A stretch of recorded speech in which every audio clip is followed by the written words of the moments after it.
आज हम इस वीडियो में राजीव प्रकाशन आंसर 2024 क्लास 12 के गणित का सेट 2 2023 को सॉल्व करेंगे। सबसे पहले है ऑब्जेक्टिव टाइप क्वेश्चन। पहला लिखा हुआ है सभी खंडों को हल कीजिए, सही विकल्प चुनकर अपनी उत्तर पुस्तिका में लिखिए। क में लिखा हुआ यदि y बराबर 4t और x बराबर 4/t तो dy/dx का मान क्या होगा।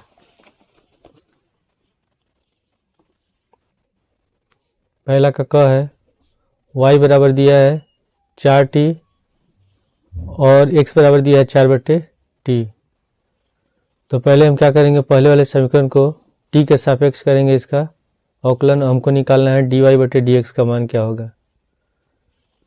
तो हम t के सापेक्ष करेंगे इसका अवकलन, तो dy/dt बराबर हो जाएगा 4 बाहर हो गया और dt/dt, तो dy/dt बराबर आ गया 4। इसको मान लेंगे समीकरण 1।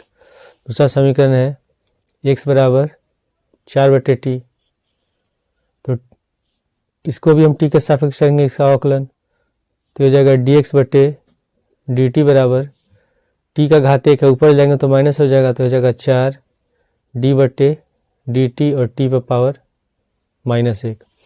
तो फार्मूला होता है कि अगर d/dx x पावर n हो तो nx n-1, तो इसमें n के जगह कितना है -1,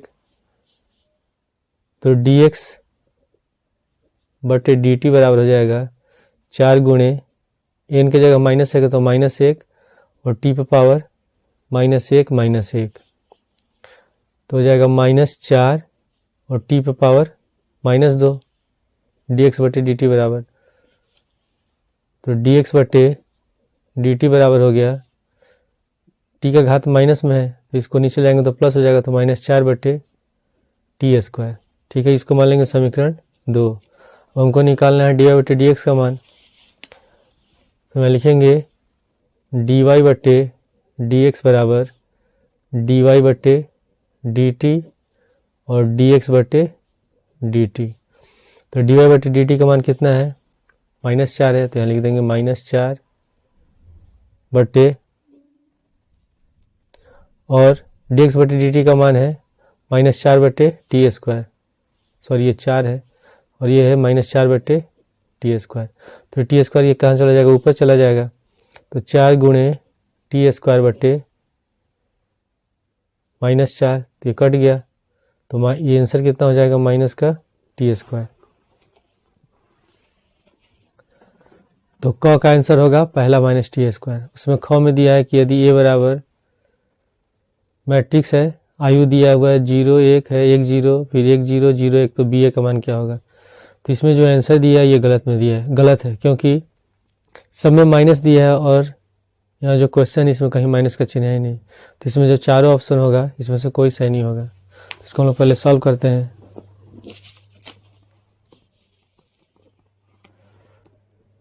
ख है, इसमें लिखा हुआ है a बराबर 0 1 1 0 और b बराबर है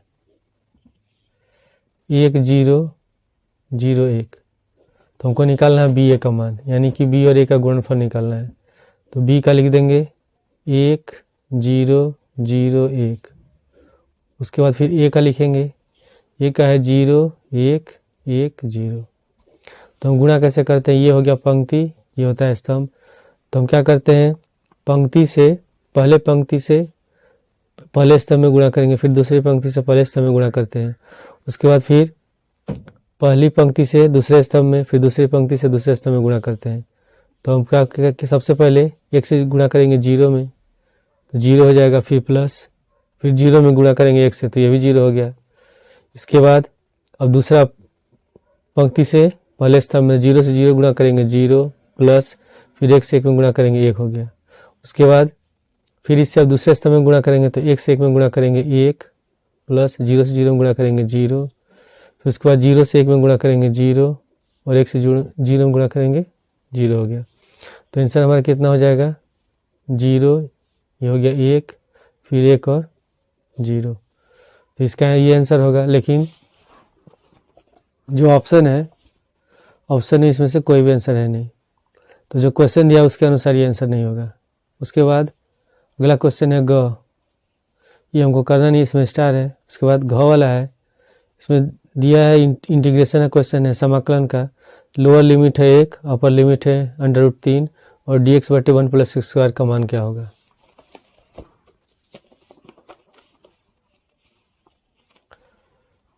क्वेश्चन नंबर घ, लिमिट है 1 to 1 से लेकर √3 तक और dx बटा 1 + x²। तो dx बटे 1 + x² का इंटीग्रेशन होता है, समाकलन होता है tan इनवर्स x, ये होता है इसका। तो हम इसको तब इसका क्या लिखेंगे, यहाँ हो जाएगा tan इनवर्स x और लोअर लिमिट हो गया 1, अपर लिमिट है √3। तो इसको फिर लिखेंगे tan इनवर्स x का लिखेंगे √3 और -1 की जगह लिखेंगे tan इनवर्स 1। तो tan इनवर्स √3 यानी कि tan 60 डिग्री का होता है √3, तो पाई के पद में हो जाएगा पाई बटे 3 और माइनस, और tan 45 डिग्री का होता है 1, तो हो जाएगा पाई बटे 4। दोनों कैल्शियम लेंगे, दोनों कैल्शियम होगा 12, तो 3 चौके 12, 4 पाई, 4 तियां 12, 3 पाई। तो आंसर कितना हो गया, पाई बटे 12। तो इसमें जो घ है, घ का आंसर होगा दूसरा पाई बटे 12, लेकिन जो इसमें आंसर शीट दिया ये गलत दिया है, तो इसका आंसर दूसरा होगा। इसके बाद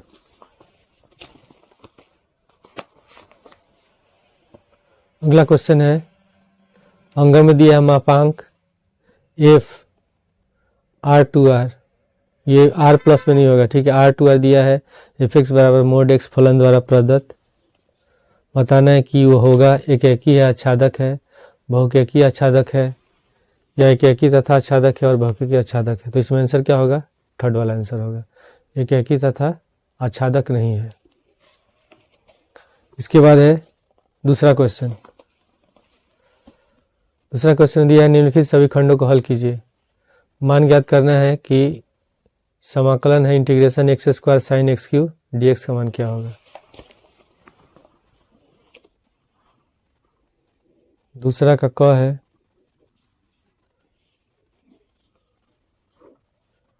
x² sin x³ dx का हमको मान बताना है।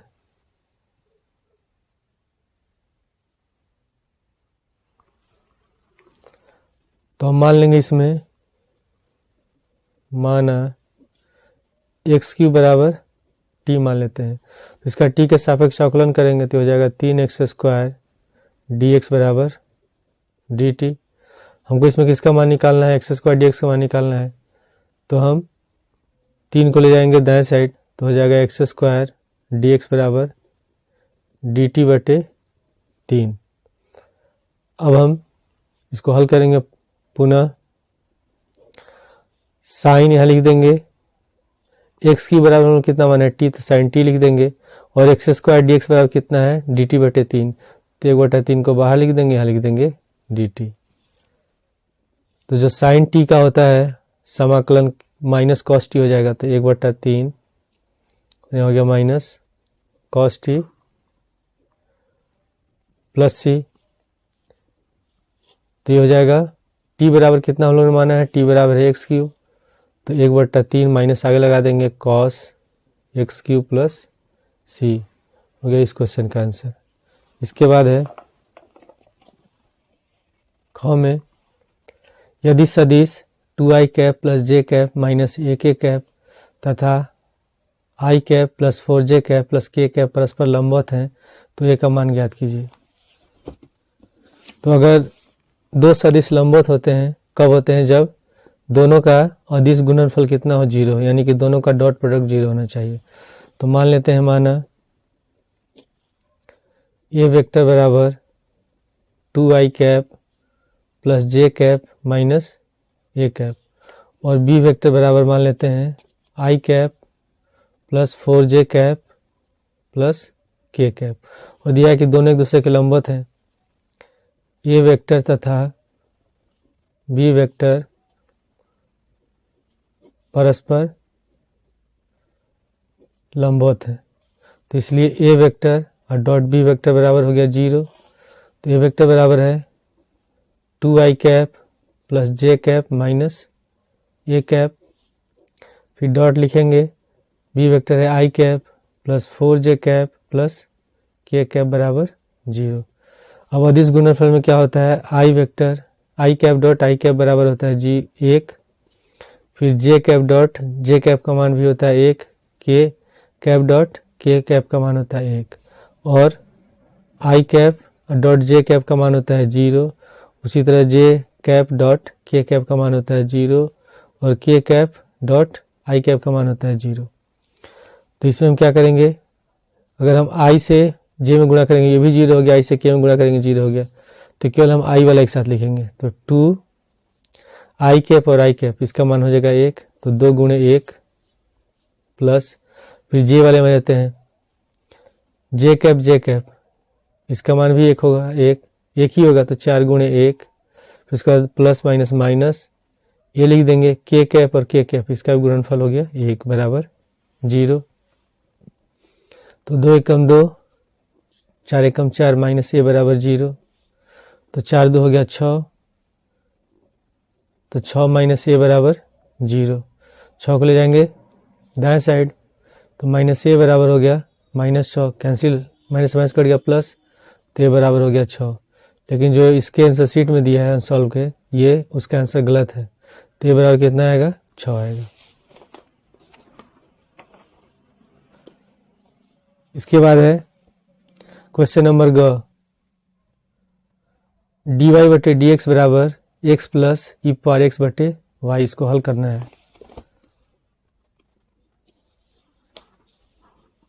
क्वेश्चन नंबर ग है dy बटे डी एक्स बराबर x प्लस ई पावर एक्स बटे वाई। तो ये कौन सा, ये अवकलन समीकरण है, तो हम y वाले पद को y की तरफ ले जाएंगे, x वाले पद को x तरफ ले जाएंगे, तो हो जाएगा y dy बराबर x प्लस ई पावर एक्स डी एक्स, फिर इसको लिखेंगे y dy बराबर, ब्रैकेट हटाएंगे तो हो जाएगा x dx प्लस ई पावर एक्स dx। अब दोनों पक्षों में समाकलन करेंगे, तो दोनों पक्षों में समाकलन करने पर तो हो जाएगा, इंटीग्रेशन का साइन लगाएंगे, y dy बराबर x dx प्लस, फिर इंटीग्रेशन हो जाएगा ई पावर एक्स dx। तो सूत्र होता है x power n dx, integration का होता है x पावर n प्लस 1 बटे n प्लस 1।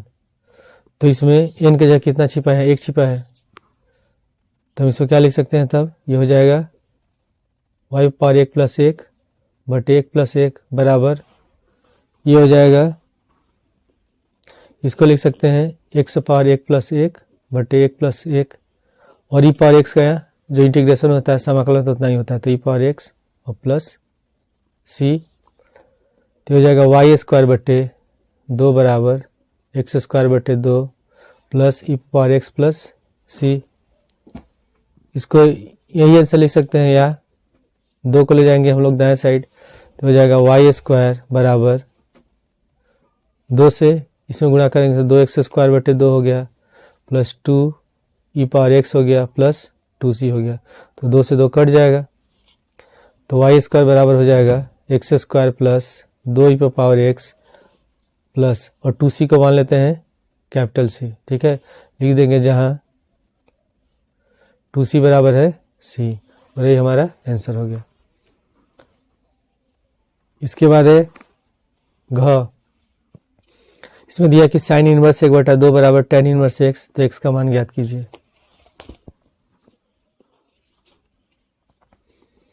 क्वेश्चन नंबर घ में है साइन इनवर्स 1/2 बराबर tan इनवर्स x, तो हमको x का मान ज्ञात करना है। तो साइन में 1/2 कितने डिग्री का होता है, 30 डिग्री का होता है, तो 30 डिग्री को लिखते हैं हम π/6, तो हो जाएगा, तो इसका मान कितना हो जाएगा π/6 बराबर tan इनवर्स x। अगर tan इनवर्स x है तो इसको इधर जाएंगे, तो हो जाएगा tan π/6 बराबर x, और tan पाई बटे 6 मतलब 30 डिग्री, और tan 30 का मान होता है 1/10√3, तो x बराबर हो गया 1/10√3। तो इस क्वेश्चन का आंसर हो गया। इसके बाद है अंग में लिखा हुआ है कि a बराबर है, मैट्रिक्स है, आयु दिया हुआ है 2 3 4 2 और b बराबर 1 - 2 3 5। तो हमको बताना है a + b और a - b का मान क्या होगा। अंग में लिखा है a बराबर आयु है 2 3 4 2 और b बराबर दिया है 1 - 2 3 5।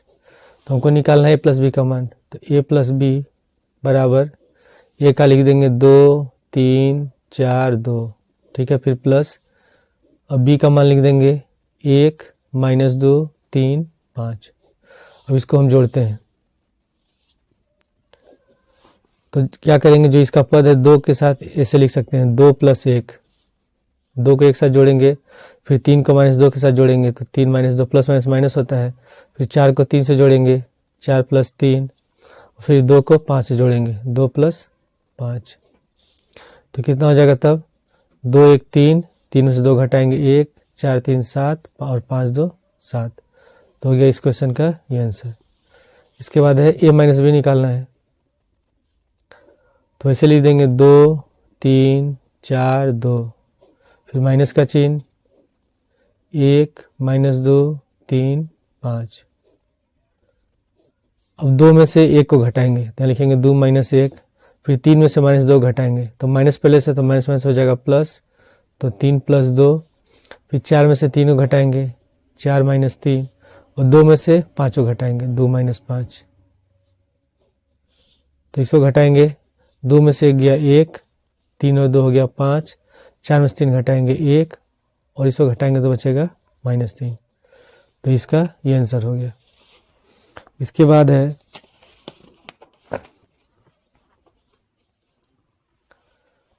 खंड 3, इसमें लिखा है निम्नलिखित सभी खंडों को हल कीजिए। पहला है यदि y बराबर a cos theta + b sin theta तो सिद्ध कीजिए कि d² y बटे d θ² बराबर -y। तीसरे का क है, क्वेश्चन लिखा है y बराबर a cos theta + b sin theta और हमको सिद्ध करना है कि d² y/d θ² बराबर -y। तो हम क्या करेंगे, इसको थीटा के सापेक्ष करेंगे इसका अवकलन। तो थीटा के सापेक्ष अवकलन करने पर तो हो जाएगा dy बटे d थीटा बराबर, ये इसमें अचर पद है, ये का नहीं करेंगे, को छोड़ देंगे, तो d बटे d theta cos theta plus b, इसमें b को छोड़ देंगे d बटे d थीटा sin थीटा। तो हो जाएगा dy बटे d थीटा बराबर cos थीटा का होता है अवकलन माइनस sin थीटा, तो माइनस बाहर लिख देंगे a sin theta plus sin theta का होता है cos थीटा, तो हो गया b cos थीटा। और फिर से इसको मान लेते हैं समीकरण 1, फिर से इसका हम करेंगे थीटा के सापेक्ष अवकलन। पुनः समीकरण 1 का थीटा के सापेक्ष अवकलन करने पर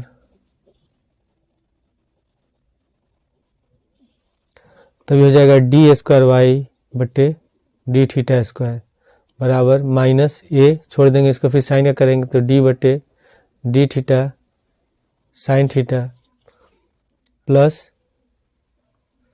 उसके बाद फिर b है तो b को लिखेंगे यहाँ d बटे d थीटा cos थीटा। तो d² y बटे d θ² बराबर माइनस a, साइन थीटा का होता है cos थीटा प्लस, उसके बाद प्लस का चिन्ह भी रहने देते हैं, cos थीटा का होता है minus theta minus sine theta, तो प्लस माइनस क्या हो जाएगा माइनस, यहाँ लिख देंगे b साइन थीटा। दोनों में कॉमन क्या है, माइनस कॉमन है, तो अगले पद में हम माइनस कॉमन ले लेते हैं, तो हो जाएगा -a माइनस कॉमन लेते हैं, ए कॉस थीटा और यहाँ हो जाएगा प्लस बी साइन थीटा। और A cos theta plus B sine theta किसके बराबर है? वाई के बराबर है। तो इसके जगह लिख देंगे वाई, तो हो गया माइनस आई वाई, और यही हम लोग को सिद्ध करना था। इसके बाद है ख, इसमें लिखा हुआ असमीका 3x प्लस 4y छोटा या बराबर है 12 के, 4x प्लस 3y छोटा या बराबर है 12 के, और x बड़ा या बराबर 0 से और y बड़ा या बराबर को ग्राफीय विधि से हल करना है। इसका बताना हो कि इसमें x और y का क्या मान होगा। क्वेश्चन नंबर ख, पहला समीकरण दिया है 3x प्लस 4y छोटा या बराबर के 12, इसको मान लेते हैं समीकरण 1। उसके बाद 4x प्लस 3y छोटा या बराबर 12 के, इसको मान लेते हैं समीकरण 2। x बड़ा है 0 के, ये हो गया 3, और y बड़ा या बराबर है 0 के, इसको मान लेते हैं 4। तो पहले हम इसका ग्राफ खींच लेते हैं।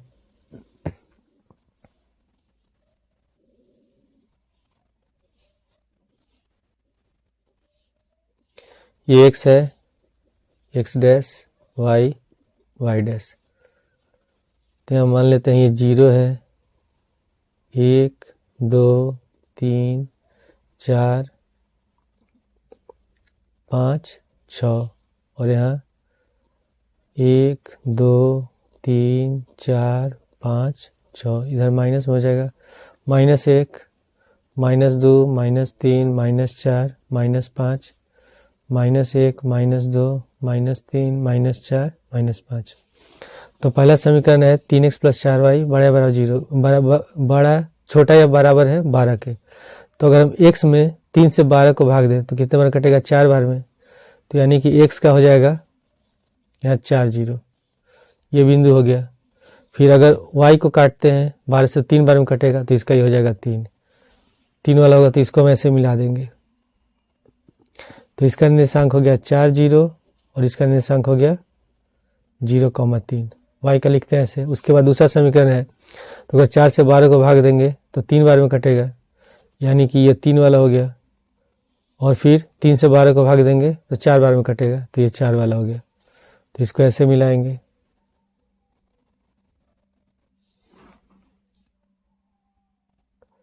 तो इसका निर्देशांक हो जाएगा 3,0 और इसका निर्देशांक हो जाएगा इस वाले का, ये होगा 0,4। तो हमको बताना है इसका निर्देशांक क्या होगा, यानी कि जहाँ दोनों एक दूसरे को काट रहे हैं वही हमारा हल हो जाएगा। तो इसमें दिया है x बराबर 0 और y बराबर भी 0 है, तो दोनों समीकरण को हम हल करेंगे पहले। तो इसमें पहला समीकरण है 3x प्लस 4y बराबर 12 और 4x प्लस 3y बराबर 12। तो इसमें किसी एक पद को बराबर करेंगे। तो हम क्या करते हैं, इसमें x वाले पद को बराबर कर देते हैं। तो समीकरण ये 1 है, ये 2 है, तो समीकरण 1 में हम गुणा कर देते हैं 4 से, और समीकरण 2 में गुणा कर देते हैं 3 से। उसके बाद दोनों घटा देंगे तो हो जाएगा 3 चौके 4 3 12 प्लस 4 चौके 16y और 12 चौके 48। फिर इसमें गुणा करेंगे तो 4 तिहाई 12x प्लस 3 तरीके 9y और 12 तिहाई 36। इसको घटाते हैं, माइनस माइनस माइनस कट गया, 16 में से 9 घटाएंगे तो बचेगा 7y, और 8 में से 6 गया 2, 4 में से 3 12, तो y बराबर हो गया 12/7। इसके बाद जो y का मान निकला है, y का मान रख देंगे समीकरण 1 या 2 किसी में रख देंगे तो x का मान निकल जाएगा। लिखेंगे y का मान समीकरण 1 में रखने पर, तो समीकरण 1 हम लोग का कौन सा है? 3x प्लस 4y बराबर 12, तो 3x प्लस 4y बराबर 12, और y का मान है 12/7, तो 3x प्लस 4 गुणे 12/7 बराबर 12। तो 3x प्लस 12 में 4 से गुणा कर देंगे, 12 चौका 48/7 बराबर 12। 48/7 को ले जाएंगे दाएं साइड तो प्लस है तो माइनस हो जाएगा, तो 3x बराबर 12 - 48/7 7, तो 3x बराबर हो गया 12×7 = 84, 84 - 48/7, तो 3x बराबर हो गया, घटाएंगे 14 से 8 गया 6, और 7 में 4 गया 3, 36/7। इसके बाद फिर 3 को ले जाएंगे दाएं साइड तो बट्टे में चला जाएगा, तो x बराबर हो गया 36/3 × 7, और 30 से 36 कट जाएगा 12 बार में, तो x समान कितना निकल गया 12/7। तो यानी कि जो सर्वसमीका है, सर्वसमीका का हल हो जाएगा 12/7 और 12/7। जो अनसॉल्व में आंसर दिया है वो गलत दिया है। इसके बाद है अगला क्वेश्चन,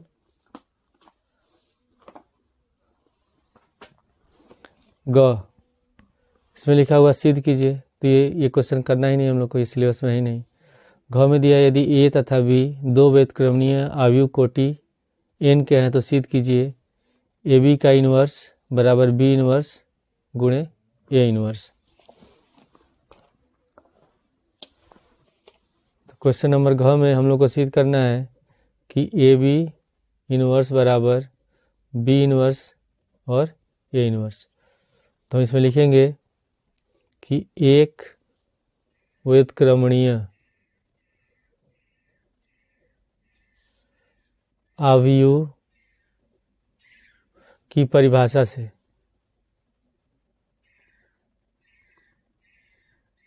क्या हो जाएगा, ये होता है कि ए बी फिर ए बी इन्वर्स बराबर आइडेंटिटी मैट्रिक्स आई होता है।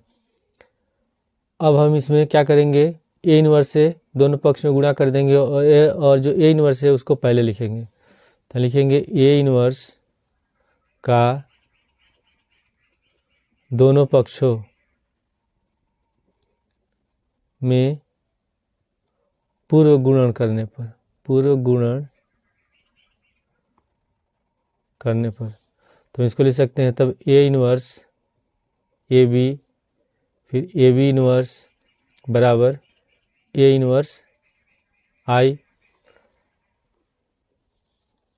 अब हम इसको क्या करेंगे, इसको एक साथ लिख देंगे, ए इन्वर्स और ए को एक साथ लिख देंगे, बी को अलग कर देंगे, उसके बाद फिर लिखेंगे ए बी इन्वर्स बराबर ए इन्वर्स आई, मतलब आइडेंटिटी मैट्रिक्स का मान समझिए एक ही होता है। तो ए इन्वर्स में अगर हम एक से गुणा करेंगे तो ए इन्वर्स ही होगा, ए इन्वर्स लिख देंगे और रीजन में लिख देंगे कि ए इन्वर्स आई बराबर होता है ए इन्वर्स। अब फिर यहाँ ए इन्वर्स और ए इन्वर्स ए का गुणनफल कितना होगा, एक होगा, यानी किसके बराबर होगा, आई के बराबर होगा, आइडेंटिटी मैट्रिक्स के बराबर होगा, मतलब आइडेंटिटी आई कहते हैं इसको। तो इसका हो जाएगा आई, तो आई बी फिर ए बी इन्वर्स बराबर हो गया ए इन्वर्स। तो आई बी से इसमें गुणा करेंगे तो बी ही होगा, तो बी ए बी इन्वर्स बराबर ए इन्वर्स। अब हमको जो सिद्ध करना है इसमें बी इन्वर्स लाना है, तो हम क्या करेंगे, इसमें दोनों पक्षों में बी इन्वर्स से गुणा करेंगे और क्या करेंगे, पूर्व गुणन करेंगे। तो लिखेंगे दोनों पक्षों में बी इन्वर्स का पूर्व गुणन करने पर तभी हो जाएगा B inverse B A B inverse बराबर बी इन्वर्स ए इन्वर्स। इसको पहले गुणा करना है, तो बी इन्वर्स बी किसके बराबर होगा, आई के बराबर होगा, तो आई गुणे ए बी इन्वर्स बराबर बी इन्वर्स ए इन्वर्स। तो आई से इसमें गुणा करें इतना ही होगा, तो सिद्ध हो गया हमारा ए बी इन्वर्स बराबर बी इन्वर्स ए इन्वर्स। इसके बाद है अगला क्वेश्चन, चौथा दिया है निम्नलिखित सभी खंडों को हल कीजिए। ये क्वेश्चन हमको करना नहीं है, ये भी सिलेबस से बाहर है। ख में है एक पासे को 2 बार उछाला जाता है, यदि उनकी सतहों पर आए अंकों का योगफल 6 है तो आए हुए अंकों में से कम एक 4 होने की सशर्त प्रायिकता हमको बताना है, क्या होगा। तो जब एक पासे को 2 बार उछाला जाएगा तो जो कुल इसमें आउटकम होगा, जो घटना होगा वो कितना होगा, 36 हो जाएगा।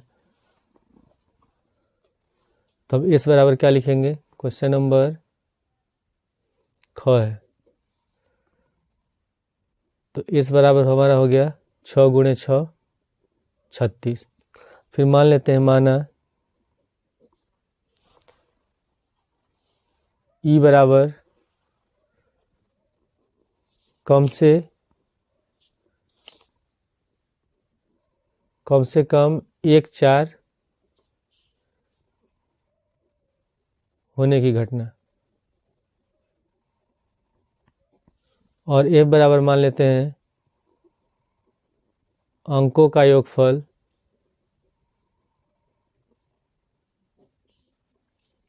कितना दिया है, 6 होने की घटना।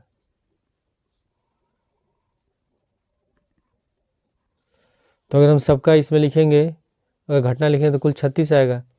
तो पहले हम लिख देते हैं ई का। ई में दिया है कि कम से कम 1 4 होना। तो अगर हम दो पासे को उछाल रहे हैं एक साथ, तो मान लेते हैं कि पहले वाले पासे में आया 4, ठीक है। दोनों में से किसी एक में कम से कम 4 होना चाहिए। पहले में 4 आया, दूसरे में 1 आ गया। फिर उसके बाद पहले में 4 आया, दूसरे में 2 आया। फिर पहले में 4 आया, दूसरे में 3 आ गया। फिर पहले में 4 आया, दूसरे में भी 4 आया। उसके बाद पहले में 4 आया, दूसरे में 5 आ गया। फिर पहले में 4 आया, दूसरे में 6 आ गया। इसके बाद फिर हम मान लेते हैं कि दूसरे पासे में 4 आ रहा है, तो अगला क्या लिखेंगे तब, अब हो जाएगा, पहले में मान लेते हैं 1, दूसरे में 4 आया। फिर पहले में 2 आया, दूसरे में 4 हो गया। फिर तीसरे में, फिर दूसरे में 3 आया, फिर दूसरे में 4, इसी तरह लिख देंगे 4 4, फिर 5 4 और 6 4, ठीक है। तो कुल कितना हो जाएगा ये, 1 2 3 4 5 6 7 8 9 10 11 12, यानी कि एन ई बराबर हो गया 12। उसके बाद एफ अंकों का योगफल 6 होने की घटना, तो कौन कौन सा होगा, तो पहले मान लीजिए पहले में आता है 1, दूसरे में 5, 5 1 6 हो गया। फिर दूसरे में 2 आया, पहले में 2 आया, दूसरे में 4 आ गया, 4 2 6। उसके बाद और क्या लिख सकते हैं हम लोग, पहले में 3 आ गया, दूसरे में 3 आ गया, 3 3 6। उसके बाद पहले में 4 आया, दूसरे में 2 आ गया। और लास्ट में लिख सकते हैं कि पहले में 5 आया और दूसरे में 1 आ गया। तो ये कितना हो जाएगा, गिन लेंगे, 1 2 3 4 5। तो एन एफ बराबर कितना आ गया, 5। अब हम निकालेंगे दोनों में ई इंटरसेक्शन एफ निकाल लेते हैं, ई इंटरसेक्शन एफ। तो जो दोनों में कॉमन होगा उसी को लिखेंगे। तो दोनों में कॉमन क्या है, 2 4, 2 4 है, और कौन सा है, 2 4 और 4 2, 2 4 और 4 2, ये दोनों कॉमन है। तो ये हो गया हम लोगों का 2 4 और 4 2। अब प्रायिकता निकालेंगे, पी निकालेंगे। तो पी बराबर, ये कितना है, 12 है, और कुल घटना कितनी है, 36। तो 12/36, तो 12 कम 12, 12 36, 1/3 आ गया। फिर हम निकालेंगे पी एफ। तो ये एफ कितनी, ये 5 है, और टोटल घटना है 36, तो 5/36 हो गया। फिर हम निकालेंगे पी ई इंटरसेक्शन एफ। तो ये 2 है, तो लिख देंगे 2, और कुल घटना है 36। तो 2 एकम 2, 18 2 36, तो 1/18 आ गया। अब हमको क्या निकालना है, इसमें हमको निकालना है कम से कम 4 होने की सशर्त प्रायिकता, यानी कि पी ई बटे एफ निकालेंगे। तो बराबर हो जाएगा पी ई इंटरसेक्शन एफ बटे पी एफ। तो पी इंटरसेक्शन एफ कितना है, 1/18, तो 1/18 लिख देंगे, बटे पी एफ है 5/36, तो 36 चला जाएगा ऊपर। तो 1/18 गुणे 36/5, 18 36 कट गया 2 बार में, तो आंसर कितना आ जाएगा, 2/5। तो इस क्वेश्चन का ये आंसर हो गया। इसके बाद है अगला क्वेश्चन ग, रेखा x + 3/2 y - 5/4 और z + x/2 का सदिश समीकरण ज्ञात कीजिए।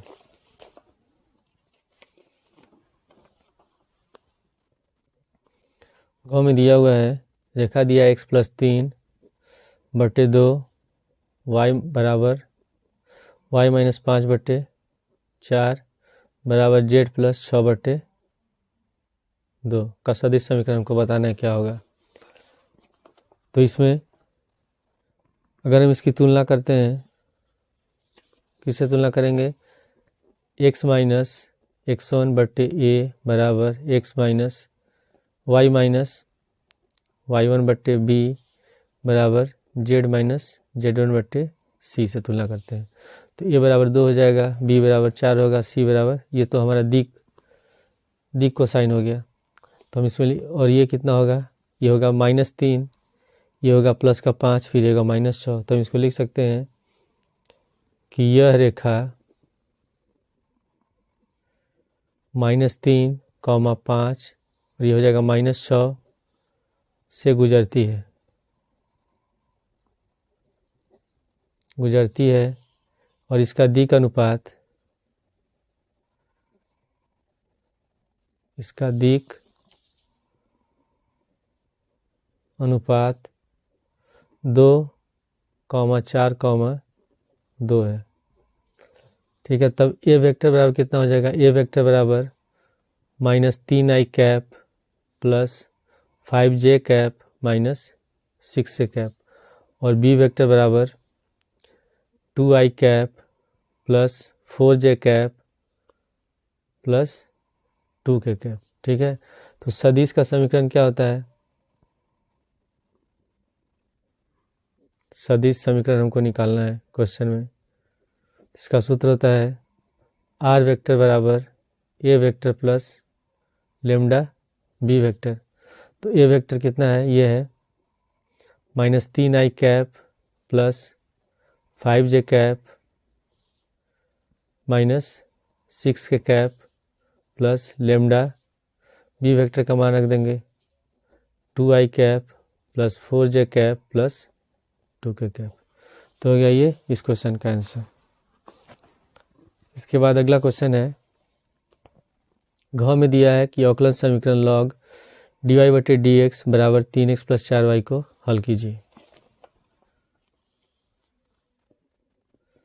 घ है लॉग dy बटे dx बराबर 3x प्लस 4y। तो जब हम इसमें लॉग हटाएंगे तो हो जाएगा dy बटे dx बराबर e पर पावर 3x प्लस 4y।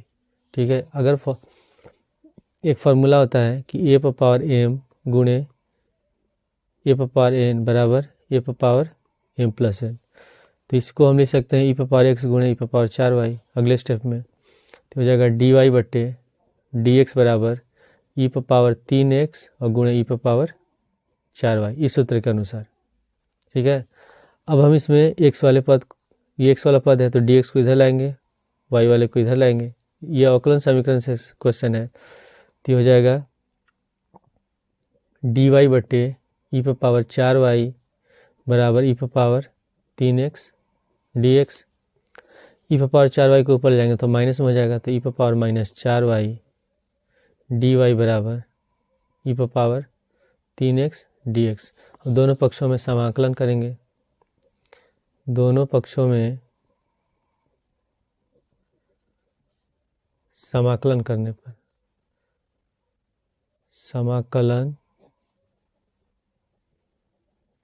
करने पर तो हो जाएगा इंटीग्रेशन e पर पावर -4y dy बराबर फिर इंटीग्रल e पर पावर 3x dx।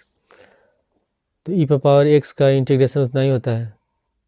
ठीक है, तो ये हो जाएगा -e पर पावर 4y और बटे -4 बराबर ये हो जाएगा e पर पावर 3x बटे 3 प्लस c। तो ये हो गया इस क्वेश्चन का आंसर। इसके बाद है पांचवा है निम्नलिखित सभी खंडों को हल कीजिए। तो ये क्वेश्चन हम लोग अगले वीडियो में सॉल्व करेंगे।